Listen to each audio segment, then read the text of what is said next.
indirimbo yitwa ku musenyi ni indirimbo nakoze nkavuga nti indirimbo ndayikoze cyane cyane ko na Davido simvuge ngo nuko Davido yayikunze nawe ariko ni indirimbo nakoze nkavuga nti cyane cyane nibizazane nahuriyeyo nayo kuko inkuba yankubise yigeze kunkubita ndi kuyimixinga yarankubise gutya uri hauze gatoya ngo ngende uburyo nazagaruka ubundi ntabwo ajya agira ubwoba ku muntu wari we wese yababonye rero akunda kuvuga niyo nyine ugize umubwiye ikintu cya fake ahita kwita inkende ngo wankendewe niyo waba uri umugabo mukuru niyo waba uri iki iwe kavuga rero byageze aho ahubwo ntituvuye kubera icyo atutse umuntu mukuru cyangwa iki.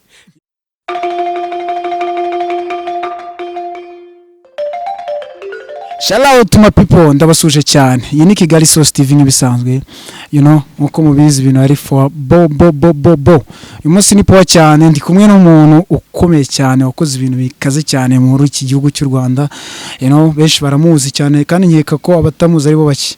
Yakoze byinshi cyane ni muri production yitwa Fazo Big Pro cyamamare cyane mu Rwanda. Niwe tugiye kuba tuganira muri aka kanya yatubwira byinshi bitandukanye. Hari benshi bari kwibaza Fazo ari mu biki, Fazo ahugiye mu biki yagiye he, byose mugiye kuba mubimenye mbere na mbere. Kamwibutse kandi subscribe ndetse niyonzogera kugira ngo ibintu bikomeze kwendera fresh kandi natwe tugende tugira kime mu byo dukora 5 kuri 5. Fazo ndakwakiriye Big Pro. Murakoze cyane kabisa ibyamamare wala kabisa ndabasubije cyane. Umuzute bimeze bite muri bihe bya COVID-19? Ndabona usa neza, nago ibibazo bya economy menya bitarakugeze bo byageze ku bantu benshi ariko nago nyine bikabije cyane bitewe n'utuntu umuntu aba yaragiye akora mbere wenda akavuga ati reka ngira utuntu mbika duke ariko kubera ibintu Imana bitubereyemo nago byagenze nabi turashima Imana. Yego yes arakoze cyane Fazo, turamwakiriye rero kuri kamera za Kigali Source TV nk'ibisanzwe. Hanyuma Fazo, mbere yuko dutangira ikiganiro cyacu uhugiye mu biki, uri mu gukora ibiki ko abantu barakubuze ntabwo bakiri kumva za jingo za menaga amabafure ni ewana ukuntu bimeze rero wa mugani nsa n'umuntu wabuze cyane ko mu myaka yashize 2011 na 2 na 3 na 4 byari faya cyane yaratwikaga cyane ariko ibihe bya narimo bitandukanye n'ubu ngubu cyagiye ari ukuntu twakoraga twatangiye umuziki turi bato cyane tutazi ngo uzatugeza he ari ukubikunda gusa tukora twirekuye twese tukabikora mbese twirekuye tutavuga tutejo se bizagenda bite. Nibwo rwego rero nko muri 2016 nibwo nagiye mu ntara i Musanze njya mu bintu byo gukorera amakorari cyane kandi kubihuza ikorera korari burya cyane cyane kwizana nagatubutse kurusha umuhanzi ku giti cye. Niba ari korari imwe ikora album wenda y'indirimbo 12 nubwo biba bigoye kubikora ariko baba bazanye facture ifatika. Naho rero nahereye mbura ukuntu mu ndirimbo zisanzwe ariko kuri inshuro ndakeka ko ari cyo gihe cyo kuvuga ngo ni season ya 2 ni ukugaruka. Urakoze cyane. Hanyuma Fazo wabutangiye nyine kubura nko bivuze guhera 2016 kuri ubu ngubu production yo mu Rwanda uri kuyikurikira kubiri kose aho wari uri hose warakurikiranaga. Iyo urebye production level igezeho mukagereranya na production yo muri myaka nk'itandatu 6 ishize cyangwa 7 gutyo, ubona evaluation ihagaze ku rwego iri ku rwego rwiza cyane ikintu buriya cya sound muri production nicyo gikonta cyane. Gukora indirimbo kumva iravuga neza, kumva ifite imbaraga. Ibyuma twakoreshaga ntago ari byo ngubu bigikora ubu ngubu, haje ibindi byiza cyane. Uriya twakoreshaga ibintu bimeze nka analogue niko navuga. Kurangiza indirimbo twacaga ahantu hagera nko muri 4 reka wenda kamavuge wenda twabanza wenda niba dukoresha FL kuko nakoreshaga FL Studio, nkakoresha Reason, nkakoresha Logic Platinum, nkakoresha Wavelab, Adobe Audition. Aho hantu hose niho byasabwaga guca kugira indirimbo ariko ubu ngubu ushobora kwitangira muri soft imwe nimba ari Logic Pro X nimba ari Niwendo ukaba wakoresha soft imwe indirimbo ikaba yarangira, urumva ni ikintu cyiza cyane.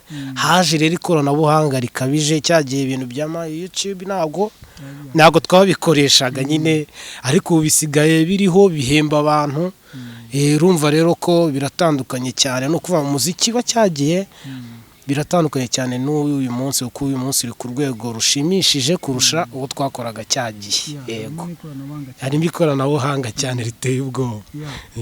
Muri iyi minsi turi kugenda twegera abantu b'abarejanderi bagiye bakora nyine ibintu bikaze muri iriya myaka, nyine byose icyo tugamije nyine no kugira ngo muziki ikomeze kuva, ariko tugenda tunaganira kuri bari abantu bagiye baharura inzira kuko abari gukora ubu ngubu nyine hari abo baba biyinspiraho n'iki.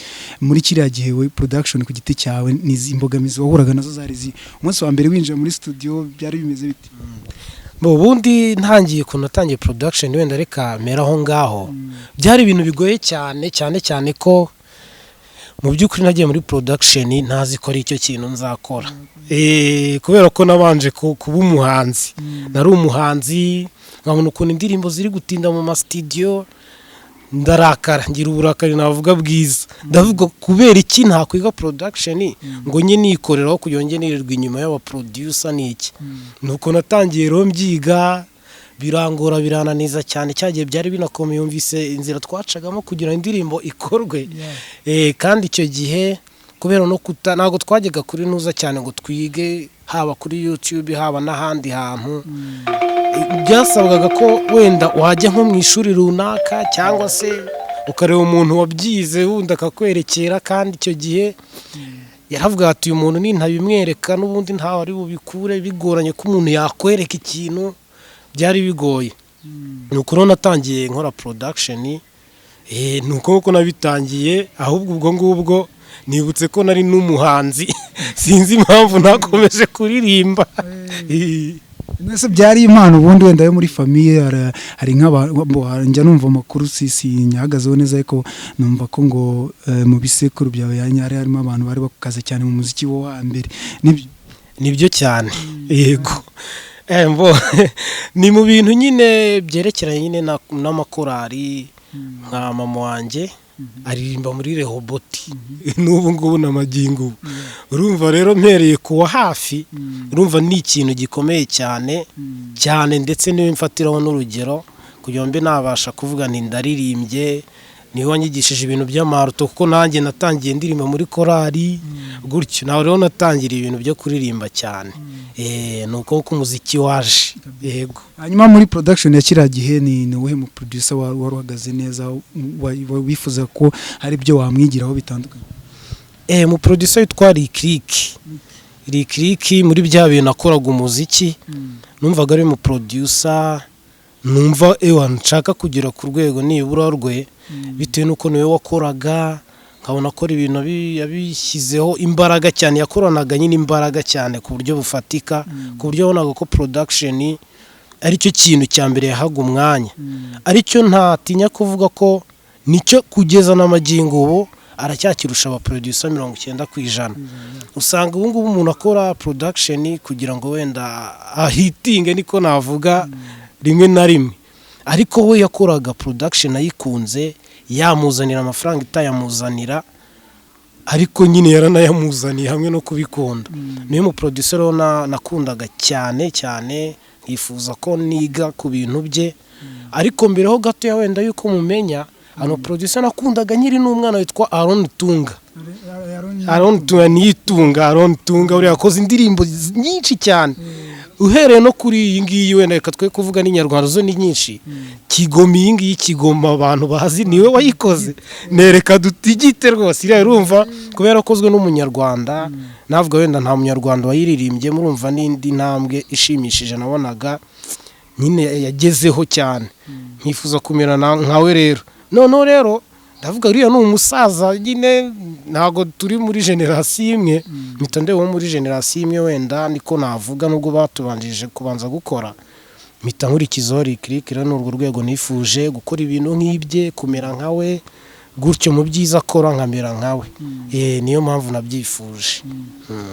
Fazo, uyu munsi wa none umuhanzi Bruce Melody afite izina rikomeye cyane kandi mpamya nashidikanya ko mu rugendo rwe rwa muzika byibuze successful ye afitemo nka let's take 70%, ufitemo pasenti 70 yo kumufasha cyane. Kuri uyu munsi wa none ari succeeded. Niki wavuga kuri twiterambere rye? Hari abantu bibaza, abafana batakikumva ukorana nawe wenda bakavuga nyine bitandukanye bitewe n'amakuru make baba bafite, bati mboni bakibanye neza, we ku giti cyawe umubano wanyu hagaze gute? No kuvuga ngo umubano wonyine usibye kuba ntakimukorera indirimbo bitewe nuko n'ubundi nta n'undi ndi kuyikorera ni nyine ntago ari ikintu gikomeye cyane. ni kwa kundi nyine umwana ageraho yararezwe n'umubyeyi akabona akazi wenda hanze cyangwa aho batakiri kumwe, mbese urumva ntibaba bashwanye, nta kibazo dufitanye cyane ko afite n'indirimbo nshyashya ashimira Fazo. ntabwo umuntu rero mwamutamiranye neza ngo nahize ahindukire ngo warakoze kuba warandemeye cyangwa warankoreye ikintu gifatika. nta kibazo kinini kandi ndizera neza ko vuba bidatinze tuzongera dukorane, abantu bongere bumve wa mwimerere wa Bruce Melody na Fazo nk'uko byatangiye. yego byaba bifaru cyane nk'indirimbo 6 za mbere ze ninjye wazikoze, harimo tubivemo, telefone, uzandabure, nashima yarimbanye na Austin, za ndakwanga, inkovu, ni nyinshi. urumva rero ntabwo ibyo bintu byahera ngo ushwane n'umuntu, gushwana ntago nyine byabura ku bantu, ni ibisanzwe, ariko nta kibazo twagiranye nyine wavuga ngo twarashwanye kuko turavugana. rimwe na rimwe akambwira ati indirimbo se ngiye gusora urumva imeze ite, nkavuga ni sawa. urumva rero nta kibazo gihari rwose. Jay Polly nawe ni umwe mu bantu wakoreye nyine nawe indirimbo nyinshi cyane, aho tugiye kuzirondora zose, ariko nawe waramufashije cyane. hanyuma tugereranyirize Jay Polly na Bruce Melody, ni uwuhe muhanzi wakoroheraga mu buryo bwo kumukorera, cyangwa se ni uwuhe muhanzi wenda wihutishaga projects? umuhanzi wihutishaga project cyane ni Jay Polly, kuko Jay Polly we ndumva nk'indirimbo twakoraga ntabwo twarenzaga iminsi 2, no kuva ntabwo ari iminsi 2 ikurikiranye, no kuva twayitangiraga umunsi umwe tugakoraho ibintu, umunsi wa kabiri yagaruka ikabirarangiye. mu gihe nka Melody we tuvuge urugero nk'indirimbo Uzandabure twayikoze inshuro 3 tuyisiba dutangira indi urubu twarakoraga ku buri, niyo mpamvu indirimbo ze zabaga zitandukanye n'iz'abandi cyane. twarakoraga twakumva indirimbo itari ku rwego twifuza tukayisiba tutitaye ku gihe tuyimazeho. urumva rero ko bitandukanye. Jay Polly niwe woroheraga mu buryo wenda buri tekinike nuko bimeze. Urakoze cyane. hanyuma mu ndirimbo za Jay Polly wamukoreye ni niyo ndirimbo Fazo wumva nawe ukavuga ati hano hantu nashyizemo effort, ino ndirimbo ni ibihe byose kuri wowe mu za Jay Polly? indirimbo yitwa Ku Musenyi ni indirimbo nakoze nkavuga nti indirimbo ndayikoze cyane ko na Davido, simvuge ngo nuko Davido yayikunze nawe, ariko ni indirimbo nakoze nkavuga nti cyane n'ibizazane nahuriyeho nayo, kuko inkuba yankubise yigeze kunkubita ndi kuyimixinga, yarankubise gutya uri hauze gatoya ngo ngende uburyo nazagaruka, ariko nimba ari nacyo cyatumye nyikunda. ariko numva ko ari indirimbo inakoze cyane, nakoresheje imbaraga zose zishoboka kugira ngo ibashe kugera kuri ruriya rwego. Ku Musenyi. hanyuma mu za Bruce Melody indirimbo yitwa Uzandabure ni indirimbo nakoze nkavuga nti genda wa ndirimbo wenda gukoze. Yes, ni Fazo tukiri kumwe. hanyuma Fazo, muri biriya bihe abahanzi bose muri rusange aba bo wakoreye n'abo utakoreye, ni we muhanzi none w'ibihe byose kuriwe muri iriya myaka? muhanzi mubona akoreye yaba wakoreye n'abo utakoreye? no kuvuga ngo buriya navuga Bruce Melody kuko niwe nzi cyane, kuko gahunda twatangiranye ubundi ni birebire cyane ko n'indirimbo namukoreye mbere yitwa Tubivemo, niyo ndirimbo yise azaho yitwa Bruce Melody, ubundi yitwaga Iwacu Bruce gusa. rero akoze Tubivemo niho izina ryitwa Melody ryaviriyemo. ubwo urumva ari ibintu twaganiriye byinshi, turiyemeza ugomba kuzagera kuri ibi ngibi, ugomba kujya ukora indirimbo gute. ikindi kintu Bruce buriya indirimbo ze twazikoraga mu gitondo, ntabwo n'indirimbo nimwe twakoze nimugoroba. tukibyuka twarogaga tugahita tujya muri studio rero mbona ko ibintu twavuze dutangira ahubwo mbona bitaragera no mu cya kabiri kuko twari twiyemeje ibintu byinshi cyane ariko nubwo bitaragera mu cya kabiri bifite umuvuduko udasanzwe. Urabona Bruce Melody ni umuhanzi uhagaze neza cyane. Icyo navuga nabasha kuvuga cyane nuko hari ibintu byinshi ubu ngubu abanyarwanda batarabona atari yabereka babyitege kuko inzozi ze kuko niwe muntu twavuganaga cyane twaranabanaga mu nzu imwe niwe rero nabasha kuvuga niwe muhanzi mbona ewana w'ibihe byose kuri njyewe mu binaha. Fazo uri umuhanzi nawe ubwawe ku giti cyawe, iyo urebye kuri uyu munsi wa none aho muziki igeze, indirimbo amakontenti y'indirimbo ari gusohoka, ubutumwa bwa kiriya gihe n'ubutumwa bw'iki gihe biranyuranye cyane, birahabanye. Hari ababyita amazina n'ibishegu, abenshi nyine ngo bari kurira mu mvugo nyine nk'izo ngizo, amakontenti ameze gutyo. Wowe ku giti cyawe muziki yari ifite ubutumwa mu ndirimbo ni mbona ukuvuga wenda nimba ari uko nta muntu wavuga ngo iki kintu ngo ni kibi kuko ibintu bigerwaho nyine ibintu bigerwaho buriya nizo ndirimbo zigezweho, ariko ntibigereranyije ntabwo indirimbo y'ubu ngubu irakorwa reka mvuga ikahitinga nk'ukwezi, iyakabije nabwo ntabwo yamara amezi abiri, yakabije rwose.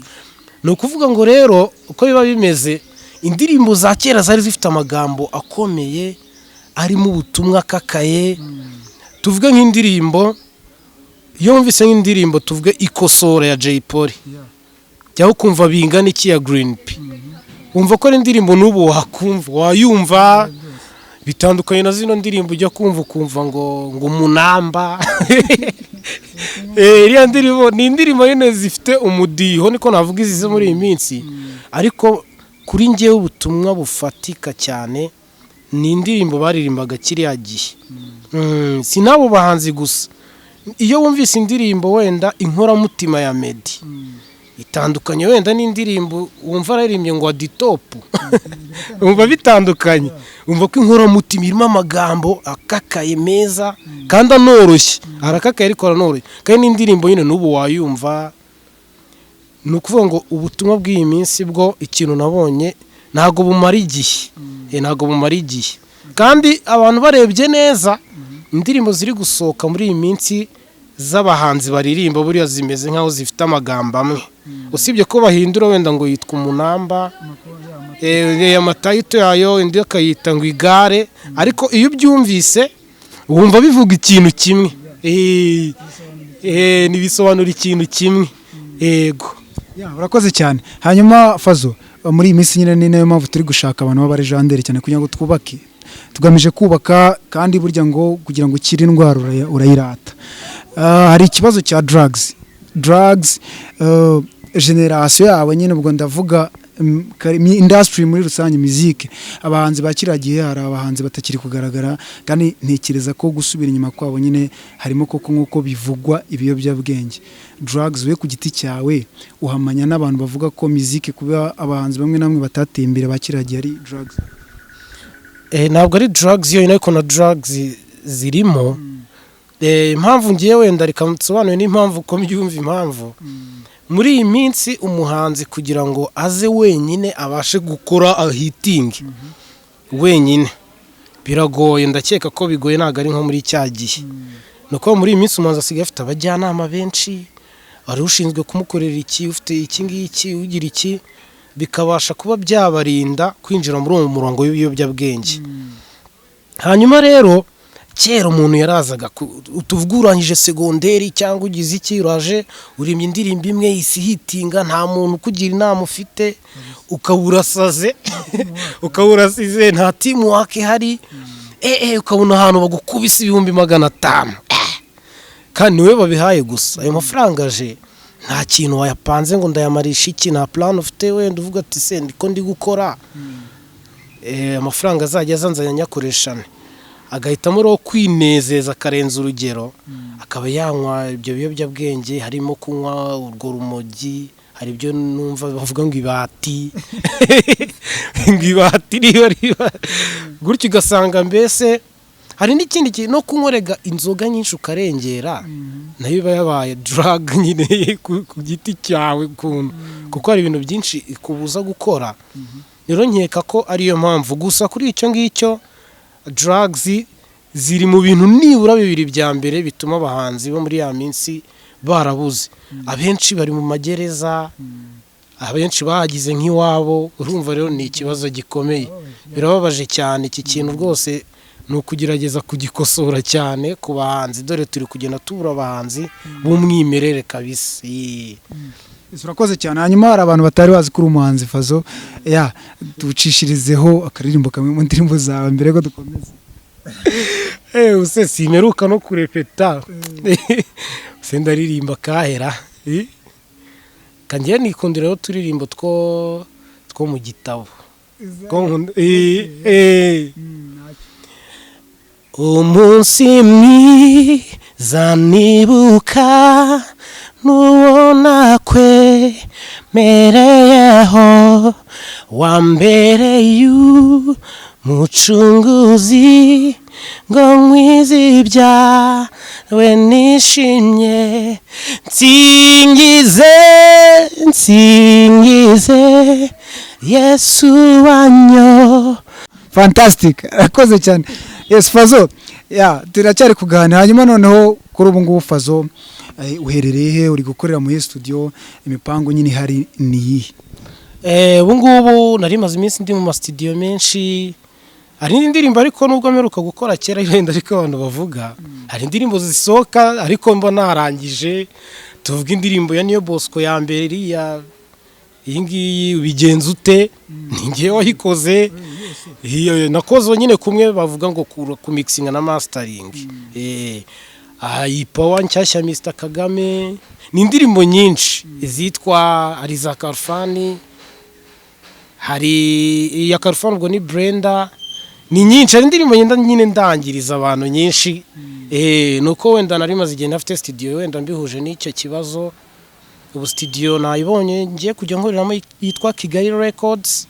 Ni na studio ndumva twari twatangiye tugasa n'abayisubika kubera ko twari dufite gahunda yo kuyitangira dufite none ibintu byose, uko ni studio irimo audio, video, dufite ama background. Urumva ni nahantu wazugakorera projet yose ikarangira.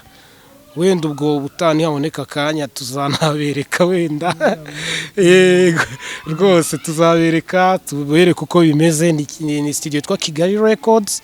Kuri ubu ngubu twatangiye, ubu tugiye gutangirana cyane cyane n'impano nshya. Nicyo kintu nkunda ko umuhanzi azamuka ari ngiho bigizemo uruhare. Niba nabyita kwikunda simbizi, gusa mba numva nafasha umuntu utari wagera ikintu ageraho mu gihe mfite icyo namufasha, kuko nanjye nakuze mfashwa. Ntabwo ibintu mfite byose nigeze mbyishyura. Rero nanjye ikintu mfite ngomba kugitanga. Ubu kuri ubu ndi gushaka uko wenda nafata abahanzi babiri, umuhungu n'umukobwa, nanone nkongera nkagendera muri icyo kintu cyo kuba nazamura abahanzi cyane cyane. Nubwo rega bari bo uzamuye bonyine, muba muzamuranye nanone. Nk'ubu Bruce Melody naramuzamuye ariko nawe yaranzamuye. Iyo umuntu yumvise ngo Bruce Melody ninde wamufashije Fazzo gutya, ni ikintu nawe ubwawe kigufasha. Kubera iki twe tutajye gukorerayo, kandi iyo baje kuhakorera urumva si ubuntu, birumvikana. No kuvuga ngo nuguho n'impanguhi ubumufashije, ariko ntabwo nawe haburamo ikintu gikomeye abagufashije. Ni muri urwo rwego rero. Kandi ubu ngubu ikindi kintu nababwira, ntabwo nje nka Fazzo big producer nk'ibisanzwe, nje nk'umuntu uri gutangira. Impamvu mbivuze ni season ya kabiri. No kuvuga ngo nje mu gufatanya n'abandi ba producer. Dore hari aba producer basigaye bafite ibintu bikaze cyane baje, nubwo ari bato twatangiye gukora mbere yabo, ariko bafite ibintu byinshi bishyashya. Umuntu agomba kubegera akarese ni ibiki bishyashya, none umuntu akubigenza ate, ntabyo kwiyemera ngo uri umusaza. Burya nta kibazo gusharinga, nta kintu biba bitwaye. Numvise byaranatangiye nk'umuproducer Element akorana na Bob Pro, ukabona havuyemo ikintu kinini. Aricyo kintu twebwe mbere tutagiraga cyo gufatanya muri production. Urumva ni ikintu cyiza. Ntago nje gusenya rero production iriho, ahubwo nje kugira ngo dukomeze tuyizamure nanjye nshyireho itafari n'udashyireho itafari umuziki w'u Rwanda utera imbere niryo shema ryacu twese n'ubundi nk'abanyarwanda yego umuje kuri ako kantu mbere ko dusoza ikiganiro twagiranaga element ni mu magambo make cyane ni iki wamuvuga Element ikintu cya mbere ndanamuzi urumva usibye abantu wenda baba bamwumva mu ndirimbo Element ni umuproducer ikintu namukundiye azi buriya uri umuproducer uzi kuririmba biragufasha azi kuririmba buriya cyane ni handi uza kuririmba kamelodi wimva katarimo neza kakubwira ngo yakaririmbe gutya Element arabaza cyane nyine arabaza akavuga ati se nta bintu bishyashya ufite ngo akakubaza nyine ukabona ko afite umuhate wo kumenya niyo mpamvu ari kugenda atera intambwe ingana gutya Element akavuga ati nzi gukora beat nzi kuba na directing umuntu ariko noneho iyo bigeze muri mastering reka nifashisha undi muntu kugira ngo nawe mfashe indirimbo tubashe kuyikora izari full package izari indirimbo yuzuye ikintu cy'ubufatanye rero aragikunda cyane ni ikintu cyiza cyane kandi n'umuproducer ubona ko yicisha bugufi nyine arumva ntabwo yita ngo niba uri umuhanzi mushyashya araza nyine wumva aracyafite inyota cyane yego hanyuma new generation mu banyamuziki nyine abahanzi bo ikintu kijyanye n'ubuhanga wenda twaze tuvuga kuri messages ziba ziri mu ndirimbo zabo ariko noneho kujyanye n'ubuhanga new generation nicyo bavuga new generation ni abahanga bararirimba sigara abahungu baririmba hano hanze cyane cyane urabona nko ku Nyundo hariya bigaga ni ku Nyundo harimo n'akandi kantu bashyizeho hari itafari bashyizeho ku muziki hari abahanzi bumva ba Ivan Impano nawe ari mu bantu ziriya ndirimbo ninjye wazitangiraga zose nyine nkafatanya na Pastor Pico bazarangira urabona ko yagiye kwiga hariya ava yafite ubundi bumenyi urumva ko aririmba neza hari abahanzi nka Juno Kizigenza ni umuhanzi mwiza cyane uririmba neza hari abahanzi benshi bariyera bande hari abahanzi b'abahanga cyane niko ikintu nabonye muri uyu muziki mushyashya kera wapfaga nibura kuririmba niyo waba utabizi neza abantu bakaba bakumenya ariko ubu biragoye ko abantu bakumva utazi kuririmba ntago bibaho nicyo kintu cya mbere rero bakoze cyiza ubona ko gifite ahantu kiri kwerekeza ntabwo umuntu yaza mu muziki ngo aje kuwukiniramo hari kuzamo abantu baririmba kabisa bazi icyo gukora kandi na bije yariyongereye ni ikintu cyiza cyane ntabwo mbese gukora ikintu kibi ntantu kikigeraho gikoze ari kibi ubwo rero nimbajemo abantu bameze gutyo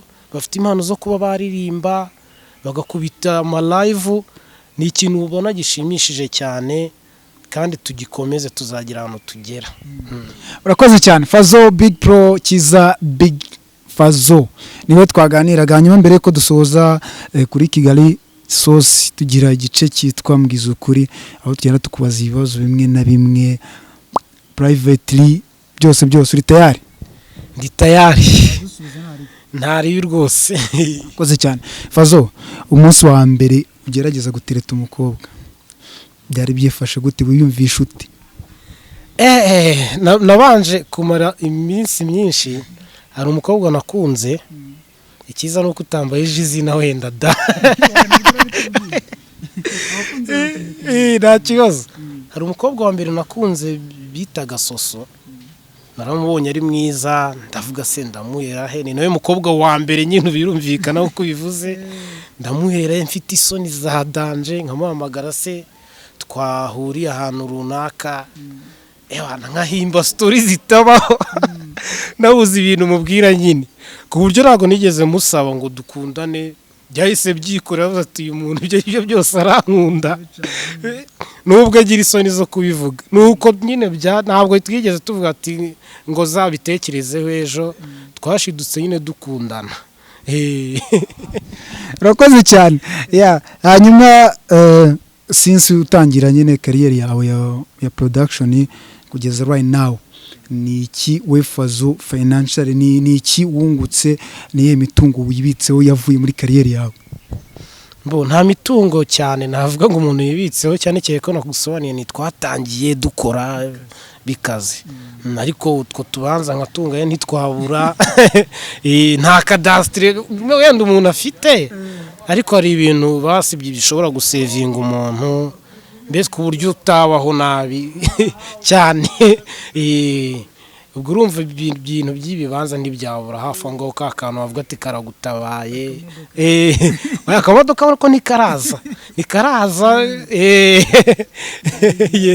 bizaza yes hanyuma umunsi wabaye mu burihangana ko turava mu byiza tujye no mu bibi umunsi wabaye umwijima mu buzima bwa Fazo mu mateka ya Fazo kuva wagera ku isi bimeze umunsi nabaye umwijima ko ari myinshi ndamenya urutiyinda ari ubuhe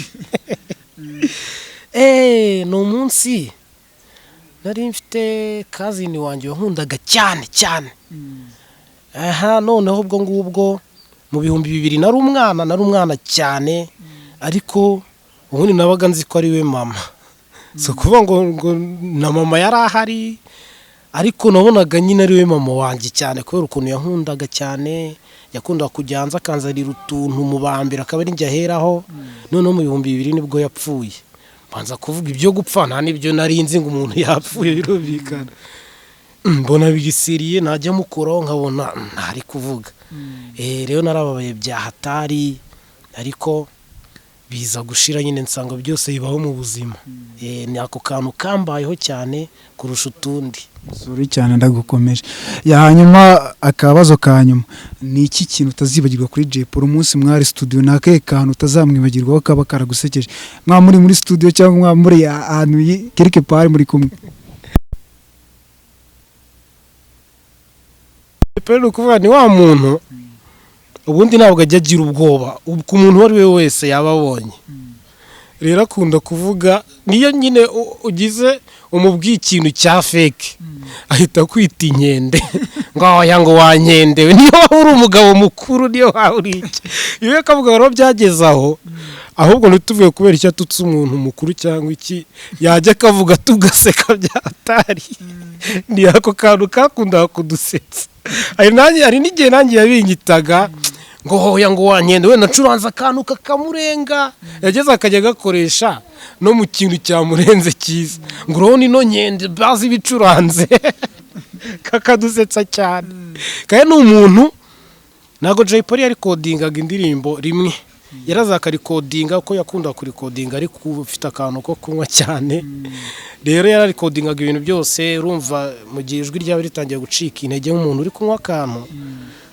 noneho akaza tukahita bya bintu byose tubisiba akarikodinga noneho mu ijwi riri normal ryiza riryo rino bamwumviraho cyangwa bamwumviragaho niko bimeze kuri Jay Polly urakoze cyane hanyuma mbere yuko dusoza niki wabwira abakunzi bawe nyine abantu bari bategereje Fazo abakunzi ba muzika muri rusange muzika nyarwanda ikintu cya mbere nababwira ngiye guheraho wenda ubu ngubu nazanye jingo nshyashya bari byo navugaga nagarutse bushya ni jingo nshyashya rwose nshyashya iri muri miza ahantu yaragakoze cyane ni Riderman niwe wabingise ngo ndi big producer kabisa igisumizi ndagisuje cyane niwe wabingise urumva jingo rero naje kuyishyira ahantu noneho ku ruhande ahantu nzajya mpora ndeba ubu noneho nazanye indi jingo nyine nshyashya kugira ngo bumve noneho ko ibintu biri seriye narakaye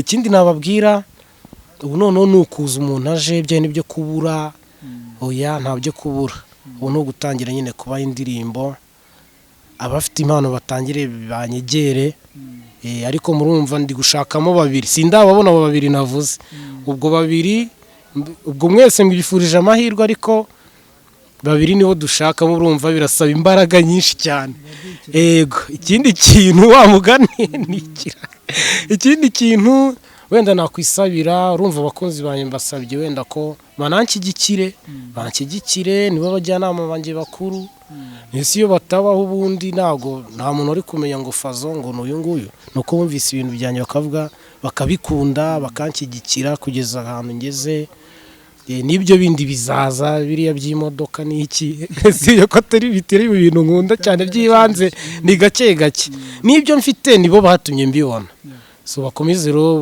banshyigikire. Ikindi nabwira wenda nakivuga ku bantu bakora business wenda abantu benshi hari ukuntu avuga ati ko mfite miliyoni 100 se ndakora miye business akavuga ati reka wenda nge ndanguza imyaka nko mu ntara nkizane business gacamo. Ndagira mbabwire ko umuziki ni business ya danje ushobora kujyamo gushoramo kunguka cyane kandi imara igihe kinini kuko umuziki ntubora imyaka icishamo ikabora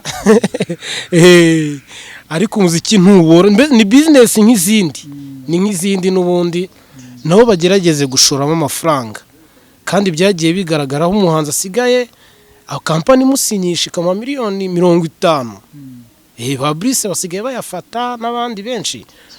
Urumva ni ikintu gikomeye cyane umuziki watangiye kuba seriye cyane rwose. Mbijeje ko nta gihombo kirimo bashoremo mu mafaranga natwe tubungukire niko bimeze rwose. Ikindi nabashimira cyane ubundi no guhurira mu kazi yego. Big Flo wakoze bro, wakoze cyane kwitabira ubutumire bwawe by the way, kuduha umwanya wawe n'iby'agaciro cyane. Abona ko twamusanze mu rugo, yakoze cyane kuduharira umwanya we. Ndagushimiye cyane nawe wakurikiye no interview. Mbibutsa ko gukanda subscribe ari byo bintu bidutera imbaraga cyane, niyo nzugira notification kugira ngo turusheho nyine kwihutisha ibindi biganiro. Wakoze cyane uri kumwe na Element Promoter. Shout out.